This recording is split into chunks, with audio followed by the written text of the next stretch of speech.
Боль с годами не утихает. В конце октября 1992 года в пригородном районе Владикавказа произошли события, которые навсегда черным пятном останутся в памяти ингушского народа. Трагические события на долгое время лишили нацию родины. Ингуши были вынуждены покинуть места исторического проживания. До сих пор многие родовые села ингушей закрыты для проживания своих хозяев. Но ингуши оптимисты. Они знают, что правда восторжествует, зло обязательно будет наказано. Каждая фотография – это без вести пропавшие осенью 92 года. Очевидцы тех событий подолгу рассматривают лица своих знакомых и родных. Многие не могут сдержать слез, уж слишком глубока эта рана. Тяжелый след этот год оставил и в семье Буружевых. Они в одночасье лишились 7 человек. Ханифа Буружева к тому времени была замужем, покинула отцовский дом и смогла избежать беззакония. А вот ее отцу, братьям и другим родственникам повезло меньше. Их имена до сих пор в списке без вести пропавших.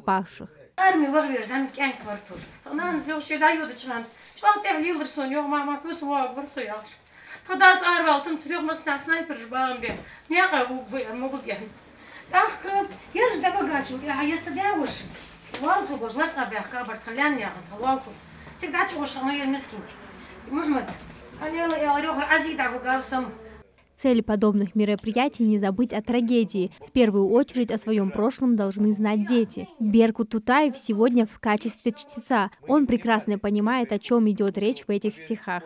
Мне рассказывали также родные, старшие братья, родители. Также мы готовились к этому мероприятию очень долго, потому что это мероприятие очень важное. Мы должны вспоминать это событие каждый день. Жили рядом, ели с одной тарелки, были друзьями, но вдруг пробежал холодок, говорит очевидец страшных событий Микаил Мальсагов. О предстоящих событиях ингуши догадывались, но о таких масштабах даже и не думали. Прошло 32 года, и рана еще кровоточит. Трагедия, которую невозможно забыть, сколько бы времени ни прошло. Молодежь, которая выросла 32 года, это уже поколение. Это поколение, в принципе, не знает названий населенных пунктов, в которых проживали ингуши. А это надо знать, это наша история. Почему? Потому что нация, которая не знает своей истории, предыдущей истории, обречена на отсутствие будущности. Почему? Потому что все надо помнить, знать и наставлять свою молодежь, свое потомство именно в этом русле. К этому мероприятию мы долго готовились. Мы собрали детей, что хотели бы в этом участвовать. За время репетиции они уже много о чем узнали. Им было очень интересно. Бывало то, что некоторые даже заплакали от послушных историй.